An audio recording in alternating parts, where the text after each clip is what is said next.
Hello students, चला तर आज आपण माय इंग्लिश कोर्स बुक मराठी आणि सेमी इंग्लिश मीडियमच्या विद्यार्थ्यांची टेक्स्टबुक इंग्लिशची टेक्स्टबुक आजपासून आपण सुरुवात करणार आहोत. त्या आपल्याला माय इंग्लिश कोर्स बुकमध्ये सर्वात पहिला पोयम दिलेली आहे, तो म्हणजे टीनेजर्स प्रेयर. कोणती दिलेली आहे? Teenagers prayer. ओके, त्याचा वॉर्मिंग अप आपण सर्वात पहिला बघू, मग त्यानंतर ते कविता नेक्स्ट लेक्चरमध्ये बघू. आज आपण टीनेजर्स प्रेयर या कवितेचा फक्त वॉर्मिंग अप बघणार आहोत. ओके, चला तर वेळ न घालता आपली सुंदरशी अशी कविता स्टार्ट करूया. तर बघा, सर्वात पहिले आपल्याला हे समजावं लागते टीनेजर म्हणजे काय. टीनेज म्हणजे काय? टीनेज म्हणजे काय मला कोणी सांगेल का? तुम्ही नक्की मला कमेंट करून सांगा टीनेजर काय असते. बघा, मी पण सांगते तुम्हाला टीनेजर काय असते. टीनेजर म्हणजे टीनएज म्हणजे आपल्या वयाची एक स्टेज असते. तो 13 इयर टू 19 इयरपर्यंत जी आपली एज असते त्या स्टेजला आपण टीनएज ही स्टेज म्हणतो. बघा, ही जी आपली 13 ते 19 ही जी स्टेज आहे ती खूप महत्त्वाची असते, कारण आपल्याला त्या वेळामध्ये खूप सारे असे डिसिजन घ्यायचे असतात. आता तुम्ही पण टीनेज स्टेजमध्ये आहात की नाही? तुम्ही 15 किंवा 16 किंवा 17 वर्षाचे असाल, 16चं जास्तीच म्हणलं तर तुम्ही पण टीनेज आहात. तर तुमच्यावरच हे अशी पोयम आहे सुंदरची. प्रेयर म्हणजे सर्वांना माहिती आहे. यस, प्रेयर म्हणजे प्रार्थना. आणि टीनेजर म्हणजे 13 ते 19 वयोगट. चला तर बघा, वॉर्मिंग अप स्टार्ट करूया. बघा स्टुडंट्स, आपल्याला वॉर्मिंग अप का दिलेला असतो? आपण कधी पण एक्सरसाइज करतो, योगा करतो, तेव्हा आपल्याला आपली बॉडी चांगली असायला पाहिजे. त्यासाठी आपण सर्वात पहिले वॉर्मिंग अप करतो की नाही? तर त्यामुळे आपल्याला एक्सरसाइज करायला सोपं असतं. त्याच प्रकारे आपण या पोयम संबंधित काय क्वेश्चन डिस्कशन एकदम छानचं पहिलं केलं तर आपल्याला कवितात काय दिलेलं आहे त्याचा आयडिया येईल आपल्याला. चला तर स्टार्ट करूया. चिटचॅट. सर्वात पहिलं आपल्याला चिटचॅट दिलेला आहे. चिटचॅटमध्ये काय? चिटचॅट म्हणजे गप्पा गोष्टी. बघा काय दिलेलं आहे. From group of 5 to 6 and discuss म्हणजे ग्रुप बनवा 5 ते 6 विद्यार्थ्यांचा आणि डिस्कस करा. म्हणजे आपल्याला मैत्रिणीसोबत आपल्या पार्टनरसोबत आपल्याला डिस्कस करायचं आहे. बघा, give a rating of 1 to 5 to each of the following. बघा, 5 ते 6 विद्यार्थ्याचे गट करा. पुढील मुद्द्यांची पसंतीच्या क्रमाने 1 ते 5 अशी प्रवृत्ती ठरवा. When you have to take important decision, what do you generally do? बघा, आपल्याला काय सांगण्यात आलेलं आहे, जेव्हा आपण कोणतं डिसिजन घेतो तेव्हा आपण काय करतो. तर बघा, इथं काय ABCDEF असे काही दिलेलं आहे. सर्वात पहिले तुम्ही काय करता? सर्वात पहिले थिंक डीपली इन सायलेन्स म्हणजे तुम्ही विचार करता, खूप मध्ये जाऊन करता की नाही. तर बघा, अशा प्रकारे आपण सर्वात पहिलं काय करतो हे आपल्याला सांगायचं आहे. 1 to नंबर असं द्यायचा आहे. तर consult parents, elders.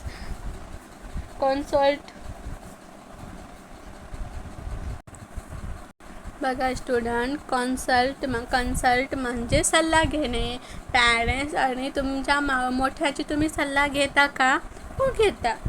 Contact friend for device. तुम्ही तुमच्या फ्रेंडना कॉन्टॅक्ट करता का डिव्हाइस थ्रू? हो, करता. प्रे टू गॉड फॉर गायडन्स. तुम्ही देवाला प्रार्थना करता का? मला तुम्ही प्रेयर करता का गॉडला तुम्हाला गायडन्स करण्यासाठी? हो, करता.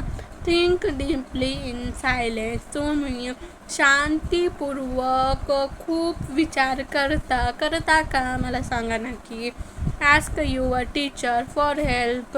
तुम्ही तुमच्या टीचरची मदत घेता का? हो. Toss a coin to decide. बघा, सर्वात पहिलं आपल्याला काय करायला पाहिजे?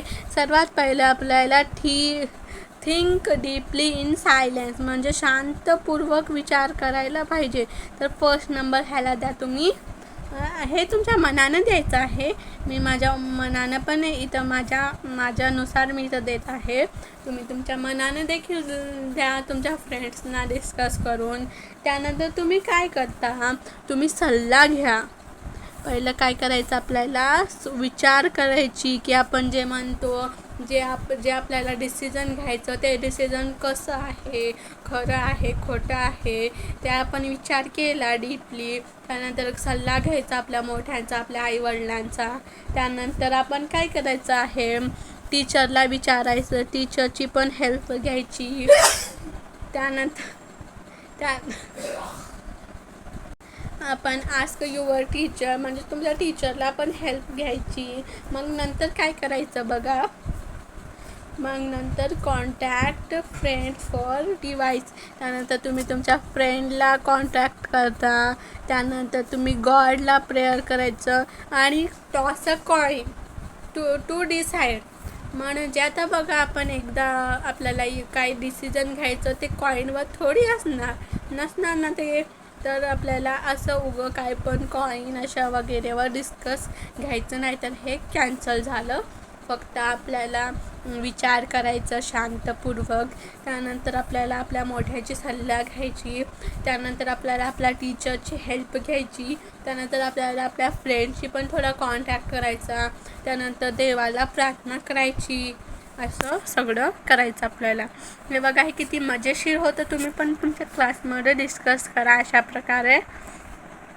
आता इथं बघा पोएट्री डिवाइस आलेला आहे. बघा, एक इथं फिगर ऑफ स्पीच आपल्याला इथं नवीन शिकायला भेटणार आहे.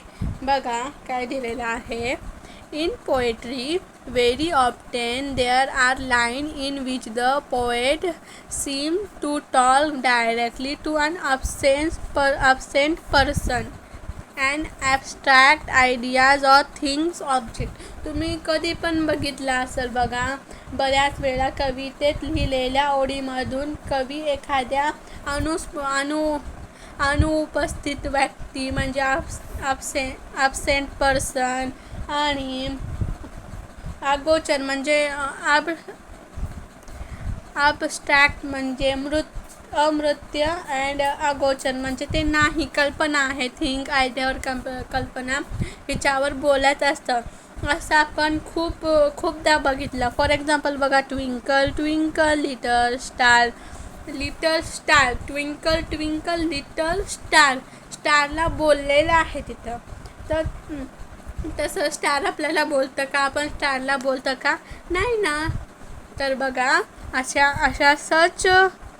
such a tactic device used by the poet in the figure of speech apostrophe म्हणजे अशाला काय म्हणतात? अपोस्ट्रॉफी म्हणतात. बघा स्टुडंट, खूप इम्पॉर्टंट आहे. अपोस्ट्रॉफी म्हणजे पोयममध्ये अशा व्यक्तीचा उल्लेख असणं. ते ॲब्सेंट आहे, ते एक्झिस्ट नाही, ते अमृत आहे, ती कल्पना आहे. अशावर असलं तर ते काय असतं? अपोस्ट्रॉफी असते. हे लक्षात घ्या. फिगर ऑफ स्पीच त्याचे एक्झाम्पल दिलेले आहे. Twinkle twinkle little star.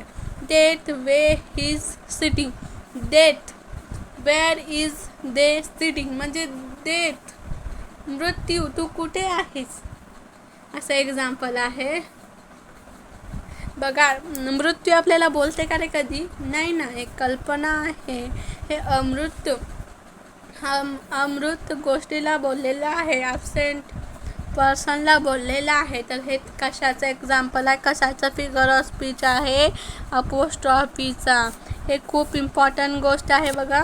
हे तुम्ही पाठ करा नाही, पण हे लक्षात ठेवा. सॉरी, हे त्याची डेफिनेशन दिलेली आहे, एक्झाम्पल पण दिलेले आहेत. हे example twinkle twinkle little star आहे. डेट वेअर इज डायसिंग असं दिलेलं आहे. Sitting okay oh man, I wish I could live with you. हे पण एक एक्झाम्पल दिलेलं आहे. आता काही एक्झाम्पल आपल्याला कंप्लीट करायला सांगितलेलं आहे बघा. Complete the following creating example of apostrophe of your on. म्हणजे तुम्ही स्वतःची वाक्य अपोस्ट्रॉफीच्या उदाहरणे देऊन पुढील वाक्य पूर्ण करा. तर मी तुम्हाला इथं होमवर्क पण देणार आहे आणि काय मी पण सांगणार आहे तुम्हाला बघा. तर ओ लाईफ हाऊ डॅश डॅश म्हणजे हॅव स्टे. बघा स्टुडंट, आपण असं घेऊन आलेलो आहोत. असं प्रकारे तुम्हाला लिहायचं आहे आणि तुम्ही हे तुमच्या ओननं क्रिएट केलं तर खूप चांगलं असेल. मी पण तुम्हाला देत आहे बघा काय दिलेलं आहे. First, oh life have strange are your ways. अशा प्रकारे आपण इथं कंप्लीट केलं. अशा प्रकारे तुम्हाला लिहायचं आहे. आणि नेक्स्ट बघा second, dear god please keep me calm in my difficult days. अशा प्रकारे इथं पण मी दिलेलं आहे. तुम्ही हे नोट डाऊन करत घ्या. ओके. नेक्स्ट बघा, books you are my dear companions. Book you are my dear companions. अशा प्रकारे इथं जे डॅश दिलेलं आहे आणि जिथं मी बॉक्स बनवत आहे ते अंडरलाईन केलेलं आहे आणि आपण अशा प्रकारे लिहिलेलं आहे. Exam I wish you were never there never. अशा प्रकारे पण exam I wish you were never there never. अशा प्रकारे आपल्याला लिहायचं आहे. Oh you beautiful sky send all your beauty to the earth. बघा हे किती छान दिलेलं आहे, आपण बनवलेलं आहे बघा. ओ ब्युटिफुल स्काय, ए सुंदर आकाश, सगळी तुझी सुंदरता अर्थवरती दे म्हणजे पृथ्वीवरती दे. अशा प्रकारे आपलं इथं जे वॉर्मिंग अप होतं ते संपलेलं आहे. ते मी तुम्हाला जे इथं फिल इन द ब्लँक्स दिले होते ते तुम्ही लिहून घ्या, नोट डाऊन करा. आणि मी हे पण दिलेले होते, फर्स्ट नंबर सेकंड नंबर हे पण लिहून घ्या. आणि इथं आपलं फर्स्ट लेक्चर ह्या टीनेजर प्रेयरचं आज संपतो. तर टिल देन गुड बाय. भेटू नेक्स्ट लेक्चरमध्ये. बघा, जर माझा व्हिडिओ तुम्हाला आवडला तर व्हिडिओला नक्की लाईक करा, सबस्क्राईब करा, चॅनलला सबस्क्राईब करा आणि बेल आयकॉन दाबा. कारण आपण जेव्हा न्यू लेक्चर टाकू तर तुम्हाला त्याची नोटिफिकेशन येऊन जाईल. आणि लाईक नक्की करा, जर आवडलं असेल तर नक्की लाईक करा, शेअर देखील करा तुमच्या मित्रमैत्रिणींना. आज आपलं वॉर्मिंग अप संपलं. Thanks for watching. Bye bye dear students.